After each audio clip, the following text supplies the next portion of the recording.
এটা হচ্ছে আমাদের পুরীতে ৩ নাম্বার দিন। তো সকালবেলা ঘুম থেকে উঠেই হয়ে নিচ্ছিলাম ফ্রেশ। সকাল বলতে কিন্তু বেশ অনেকটাই সকাল ছিল। তো ফ্রেশ হয়ে নেওয়ার পর চেঞ্জ করে নিয়েছিলাম। আর আজকে এই কমফোর্টেবল কুর্তিটা পরেছিলাম বিকজ আজকে আমাদের সারাদিনের জার্নি ছিল। আজকে আমরা একটা ট্রাভেল এজেন্সির সাথে গেছিলাম সাইট সিন করতে। তো চলো সারাদিন কী করছি না করছি সব কিছু তোমাদের সাথে শেয়ার করব। আর স্কিন কেয়ার করে নিয়েছিলাম জাস্ট, যেটা ডেলি বেসিসে করি। আর সব কিছু করার পর যখন মনে পড়লো একটু মেকআপ করতে, তখন একটু মাস্কারা দিয়ে নিজের মনটাকে শান্ত করে নিলাম। বাড়িতে থাকলে তো কখনোই এত সকাল করে ঘুম থেকে ওঠা হয় না। তো এখানে এসছি খুব শর্ট একটা প্ল্যানে বা খুব শর্ট ছুটিতে। তো সেই জন্যে একটু ঘুমটাকে বললাম চলো দূরে সরে যাও, একটু উঠতে হবে আমাদের। তো এতে এখানে রেডি হয়ে আমরা বেরিয়ে গেছিলাম। আর আমরা যার সাথে যাচ্ছিলাম সেটা হচ্ছে মহালক্ষ্মী ট্রাভেল এজেন্সি।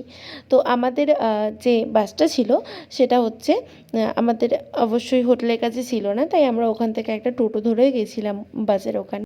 আর আমরা পুরীতে স্টে করেছি রয় প্যালেসে। আর আমাদের 4th ফ্লোরে রুমটা ছিল। তো সকালবেলা ঘুম থেকে উঠেই দেখি লিফট বন্ধ। তো সেটা দেখে তো মানে যাই হোক সিঁড়ি দিয়ে নামতে হয়েছিল। এই তো তারপর টোটোর কাছে চলে এসেছি আর বাস স্ট্যান্ড যেটা ছিল ওখানেও চলে এসেছিলাম। আর এটা ছিল আমাদের বাস, যেটা ছিল হচ্ছে সাই শুভম। এটাই ছিল আমাদের বাস, নন এসি ছিল। কেননা ওয়েদারটা বেশ রেনি ছিল, খুব ঠান্ডা ছিল, তাই আমরা নন এসিটাই বুক করেছিলাম। আর জার্নি শুরু হওয়ার প্রথমেই তো সবাই জয় জগন্নাথ বলে জার্নিটা শুরু করলো। আর এখানে আমাদের গাইড ছিল, উনিই বলে দিচ্ছিলো সব কিছু। আর তারপর আমাদের ফার্স্ট স্টপেজ ছিল চন্দ্রভাগা বিচ। এই বিচটা তো বেশ পরিষ্কার আর বেশ মানে ফাঁকা ছিল। তো এখানে প্রচুর কাঁকড়া ছিল, সেগুলোই ও ধরছিল আর বাচ্চা ছেলের মতো হাতে নিয়ে খেলা করছিল।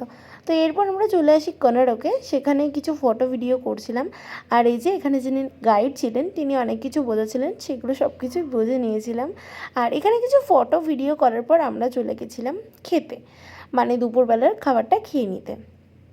তো আমি অর্ডার করেছিলাম বেঙ্গলি থালি আর ও অর্ডার করেছিল ওড়িশা থালি। আসলে এদিককার সব খাবারই তো একটু টক টক থাকে, তো সেই জন্যই আমি বেঙ্গলি থালিটাই অর্ডার করেছিলাম। বাট দুটো থালি সেম ছিল, একটা সবজি শুধু আলাদা ছিল। তো আমার থালিটার দামটাই বেশি নিয়েছিল, মানে বেঙ্গলি থালিটা। তাও তো আমার থালিতে তেমন কিছু ছিলই না, জাস্ট মানে খুব বেসিক জিনিস ছিল। আর ওরটাই কিন্তু ছিল পনির ছিল আর একটা কিছু ছিল। তো এই তো তারপর দুটো অরুণ আইসক্রিম খেয়ে নিয়েছিলাম। আর তারপর এই তো ওখানে কিছু ফটো ভিডিও দেখাচ্ছিলাম। আর তারপর আমরা চলে গেছিলাম ধৌলিগিরির উদ্দেশ্যে।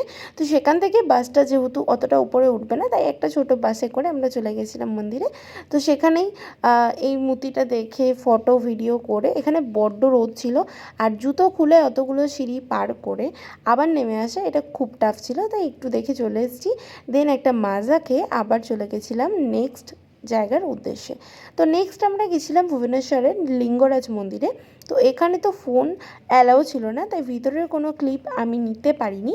শুধু বাইরে ওখানটা একটা স্পেস ছিল যেখানটা বেশ ভালো লাগছিলো লোকেশনটা, তাই একটু ভিডিও এখানে করে নিয়েছিলাম আর সেটাই তোমাদের সাথে শেয়ার করলাম। আর এখানটা কিন্তু খুবই গরম ছিল। আর তারপর খেয়ে নিয়েছিলাম দুটো গোলা, মানে দুজনা দুটো গোলা খেয়ে নিয়েছিলাম। আর তারপর আমাদের নেক্সট বা আজকের লাস্ট ট্রিপ ছিল বা জায়গা ছিল হচ্ছে নন্দনকানন, সেটা আমি পরের পার্টে শেয়ার করছি।